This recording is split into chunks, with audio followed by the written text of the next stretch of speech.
Supreme court রাজ্য সরকারি কর্মীদের ডিএ বা মহার্ঘ ভাতা মামলায় বকেয়া 25% আগামী 6 সপ্তাহের মধ্যে মিটিয়ে দেওয়ার নির্দেশ দিয়েছে। কিন্তু কী করে দেওয়া হবে মহার্ঘ ভাতার টাকা, যা নিয়ে ইতিমধ্যেই জল্পনা শুরু হয়েছে। সূত্র বলছে এভাবে দেওয়া হবে টাকা। সুপ্রিম কোর্ট রাজ্য সরকারি কর্মীদের ডিএ বা মহার্ঘ ভাতা মামলার বকেয়া 25% আগামী 6 সপ্তাহের মধ্যে মিটিয়ে দেওয়ার নির্দেশ দিয়েছে। বকেয়া 25% ডিএ কী করে মেটানো হবে তাই নিয়ে শুরু হয়েছে আলোচনা, কিন্তু এখনও এই বিষয়ে মুখ্যমন্ত্রী মমতা বন্দ্যোপাধ্যায় কিছুই বলেননি। রাজ্য সরকারি কর্মীদের ডিএ মামলায় সুপ্রিম কোর্টের নির্দেশের মমতা বন্দ্যোপাধ্যায় তেমনভাবে কিচ্ছু বলেননি। উত্তরবঙ্গ যাওয়ার পথে সোমবার বলেছিলেন, আদালতের বিচার্য বিষয়ে কোনো মন্তব্য করব না, আমরা আইন অনুযায়ী ব্যবস্থা গ্রহণ করব। ডিএ মামলায় রায় নিয়ে মমতা বন্দ্যোপাধ্যায় এখনও পর্যন্ত সঠিক কোনো বার্তা না দেওয়ায় উদ্বেগ বাড়ছে সরকারি কর্মীদের মধ্যে। এই অবস্থায় রাজ্যের সরকারি কর্মীদের একটি সংগঠন ইতিমধ্যেই নবান্নে আইনি নোটিশ পাঠিয়েছে।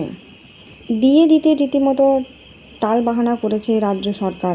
এই অভিযোগ রাজ্য সরকারি কর্মীদের, আর সেই কারণেই রাজ্য সরকার আবারও আইনের সাহায্য নিতে পারে বলেও আশঙ্কা করেছে।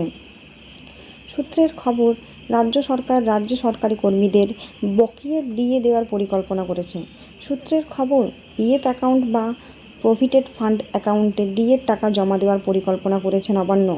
যদিও এখনও পর্যন্ত আনুষ্ঠানিক কোনো ঘোষণা নেই, সময়সীমা এখনও প্রকাশ করা হয়নি। কর্মীরা জানাচ্ছেন, তারা এই সিদ্ধান্তের পেছনে সরকারটির কোনো পরিকল্পনা দেখছেন না এবং তারা তা পেতে কীভাবে কার্যকর হবে সে বিষয়ে পরিষ্কার কিছু জানানো হয়নি।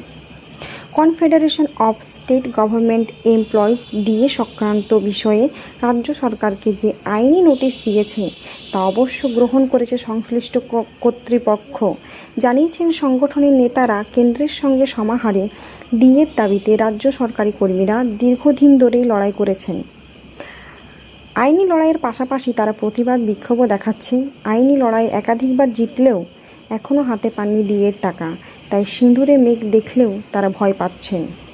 কেন্দ্রের সঙ্গে সমাহারে ডিএর দাবি করছে রাজ্য সরকারের কর্মীরা।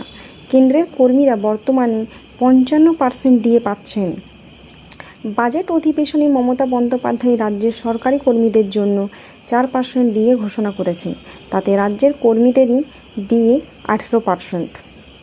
রাজ্য সরকারি কর্মীদের ডিএর পাশাপাশি সপ্তম বেতন কমিশন গঠনেরও দাবি জানিয়েছেন, কারণ তারা এখনও ষষ্ঠ বেতন কমিশনের অধীনে ডিএ পান।